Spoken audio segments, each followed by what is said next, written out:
Okay. Should be live recording now. Great. So again, quick overview, alignment on terms, the glossary for the commonly used terms when talking about pyrogen testing, monocyte activation testing, and LAL and endotoxin testing. So because this is an intro and we can get into further discussion if the intro is a bit light for you and you want to get into more technical questions, you can again submit those in the chat and we can help answer them. But for those that need the intro, what is a pyrogen? So first, a pyrogen by definition is a substance that causes a rise in temperature. So everything that we get infected with, when we display a fever in a human or an animal, that is because there is an actual reaction that goes on in our system where pyrogens are introduced, interact with our human immune system, and then our cascade effect is that cytokines are developed and they are expressed in a fever. So when we have a fever, we know that somewhere along the line we've been introduced to pyrogens and are responding to that. So those pyrogens can come from very many sources. They can come from gram-negative microorganism endotoxins. They can even come from gram-positive bacteria, yeasts and molds, and viruses. So how do we detect pyrogens? There's a couple different methods that we use to detect pyrogens. So first, if we're looking for total non-endotoxin pyrogens that might come from those gram-positive bacteria or environmental pyrogens, we probably need to do a full broad-spectrum pyrogen test. However, if we've gone through our risk assessment and we've determined that using LAL to only look for gram-negative endotoxins, we would go and use the Limulus amoebocyte lysate test, or the alternative method being the recombinant factor C.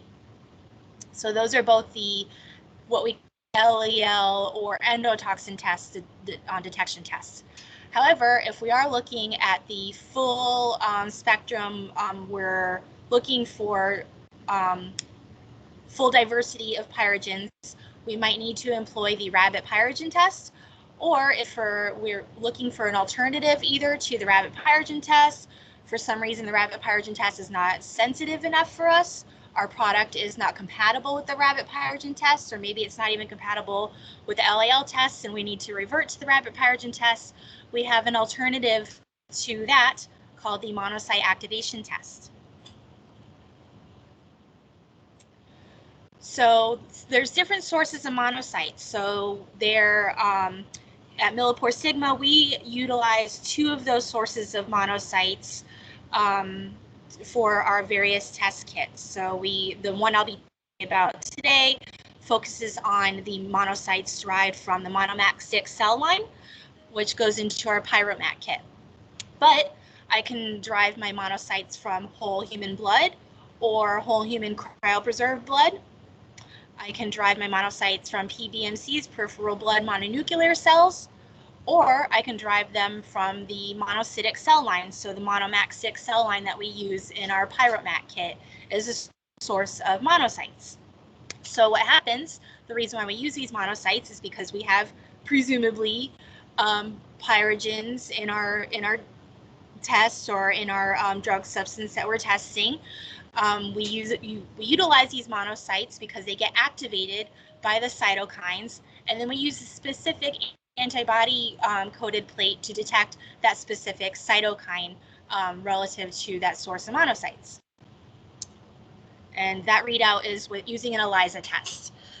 So how we are close to the human pyrogen response is that we're not relying on an animal model, we're not relying on any other components for the test. We are still demonstrating the same reactions, so this is why we're using either the whole human blood or the human monocytic cell line, because we are mimicking that human fever response that would happen in a human to produce those cytokines and lead to a fever. Instead, we're substituting that readout with an ELISA. So when cytokines are developed in our test reaction and our incubation reaction in the presence of the monocytes, in the presence of our product, we detect that and quantify that using an ELISA test. So one way we can do that, utilizing again the ELISA test, is we have a kit. So the kit that we offer is our Pyromat system. So the Pyromat system in itself, the kit comes with the consumables that you need to execute the Pyrogen workflow. So again, it's the Monocyte Activation Test.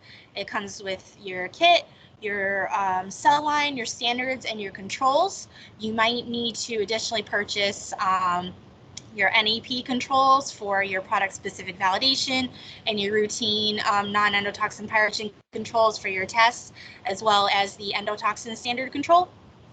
So part of that kit comes with everything that you need, again, to actually perform a test using the Pyromat kit.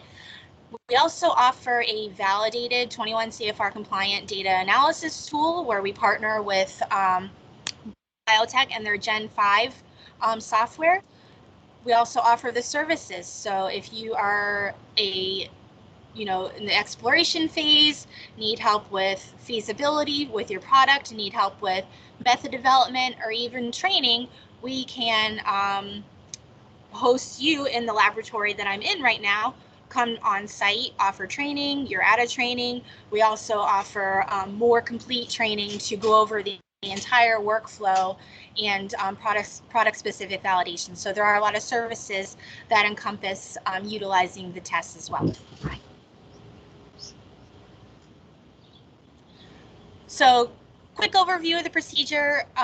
So there are 3 main steps. So basically we are incubating our cell line, utilizing our interleukin-6 ELISA, and then doing our readout and data analysis. So of course, there's a few more steps that kind of fall underneath that. So we need to prepare our standards, our reference standard endotoxin, as well as our non-endotoxin pyrogen controls, prepare our sample dilutions.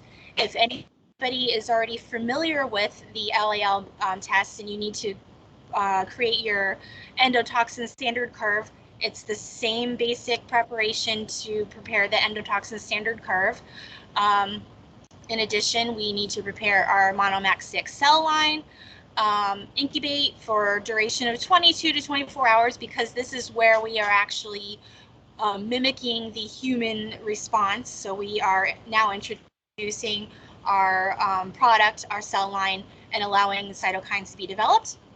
That gets transferred into an ELISA plate the next day, and then you do your results analysis. So the total incubation time, is around 22 hours, but the total hands-on time up front to prepare your standards and your standard curve and your samples, about an hour and a half, depending on how well you are at pipetting.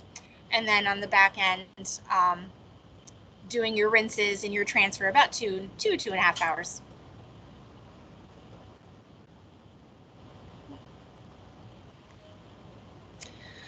So if there's any, I won't get into the weeds about the regulatory framework, but we do get this question. So I will say that the Monocyte Activation Test does have its own compendial chapter in the European Pharmacopoeia, and it is also listed as an alternative method in the FDA guidance, Q&A guidance that was released in 2012 for pyrogen detection.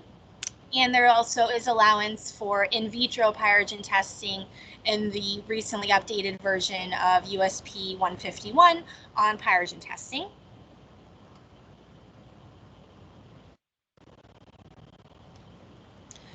So a quick overview, if you're wondering, how you could utilize the monocyte activation test, or if you need to utilize the monocyte activation test. So when you're doing your formal risk assessment for producing a new product, or maybe you're doing a retroactive risk assessment, you might have been asked to answer, do you have inherent potential for non-endotoxin pyrogens in your production or your product? So there you would test 3 batches, do your product-specific validation with the monocyte activation test, and determine, okay, do I have that risk for non-endotoxin pyrogens, do I already know that I have a high pyrogen response in my product and I need to overcome that, then you might incorporate the monocyte activation test as part of your routine testing. However, if you get through that, hold on, the light's shutting off on me.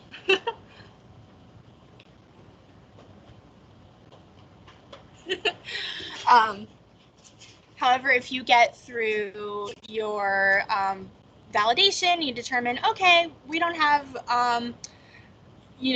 that much risk, or we've determined that we don't have risk of non-endotoxin pyrogens, we can go ahead and move over to LAL.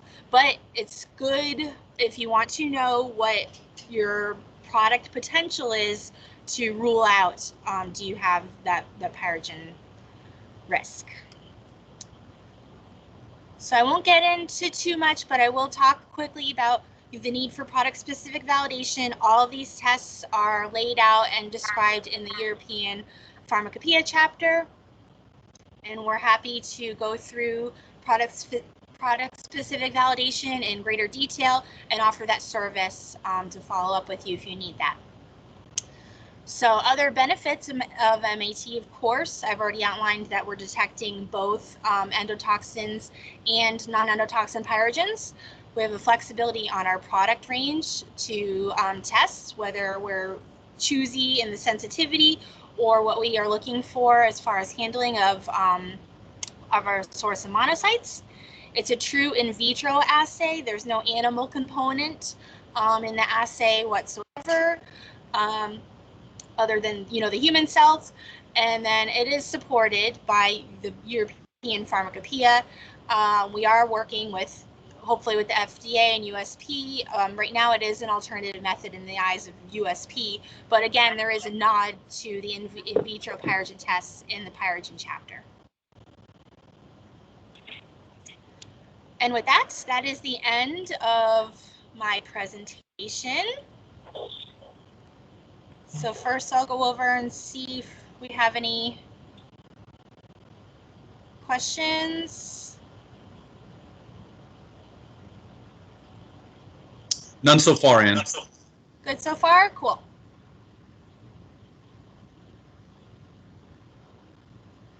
All right, so let me go over. I'll start my camera for my demo over here.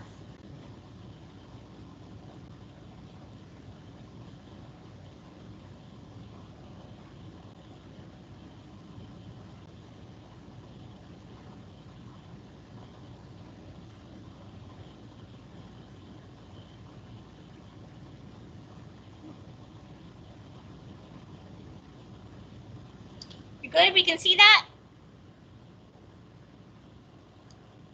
Yes, we can. Nice and clear. Awesome. All right.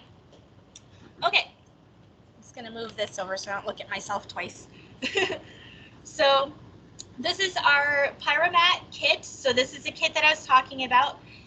It's broken out into our workflows. It has all of the testing components that I need to execute the ELISA method, other than having to purchase the RSE, the reference standard endotoxin, and any non-endotoxin pyrogen controls I might need.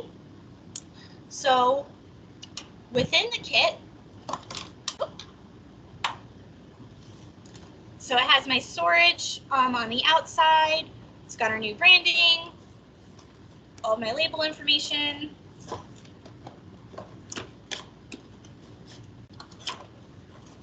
And also inside, it's separated into our two main steps. So on the first step is everything that I need to prepare my cells with my sample and do my incubation. And then my second step is all of the stop solutions, everything else that I need to in order to perform my ELISA detection readout. So on my first step, I've got my blank 96 well plate. Right.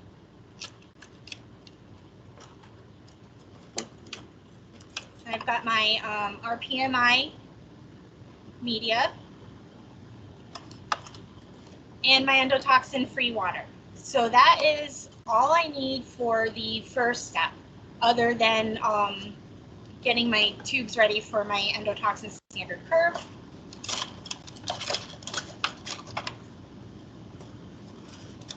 So then in step 2, I have all of my solutions that I need, as well as my coated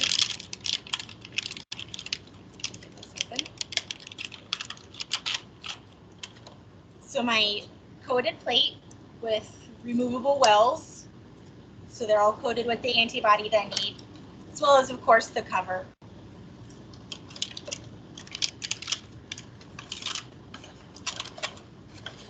And everything's removable, so you basically have these little trays to sit up so you can clearly visualize all of the different reagents that I have within the kit. So I've got my color reagent, my stop solution, everything that I need to execute the ELISA method. Also inside is my Pyromat user guide. So those come with the kit as well. So the other things that doesn't come in the kit is my cells. So we recommend storing the cells at negative 150 degrees Celsius for optimal shelf life. And within each little case are 2 of my human cells. This is the monocytic cell line.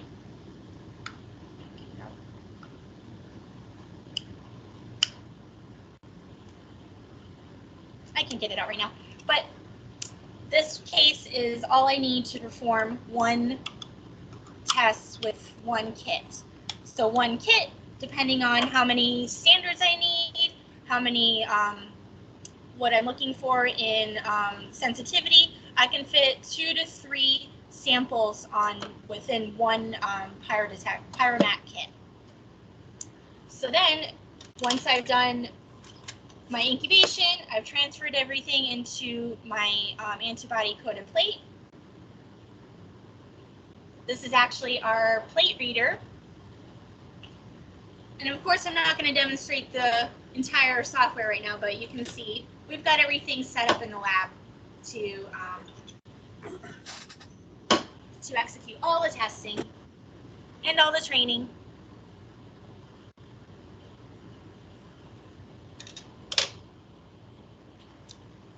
So that concludes basically the presentation and the live demonstration.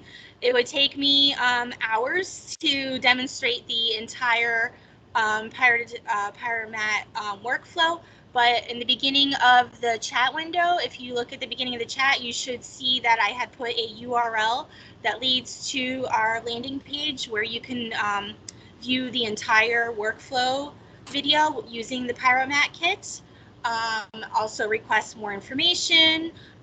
Definitely reach out to your application specialist if you have any further needs, any questions, and any other questions here? Not yet. Just okay. A couple questions that we answered in the chat. Thanks.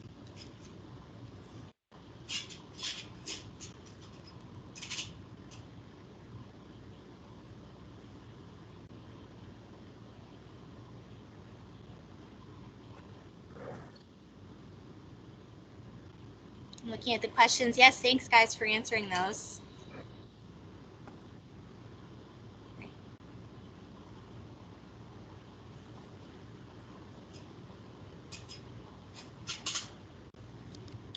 Can we take a poll if people are willing to share what types of non-endotoxin pyrogens standards would you be interested in? We currently have heat-killed Staph aureus, flagellin, and what was our third one?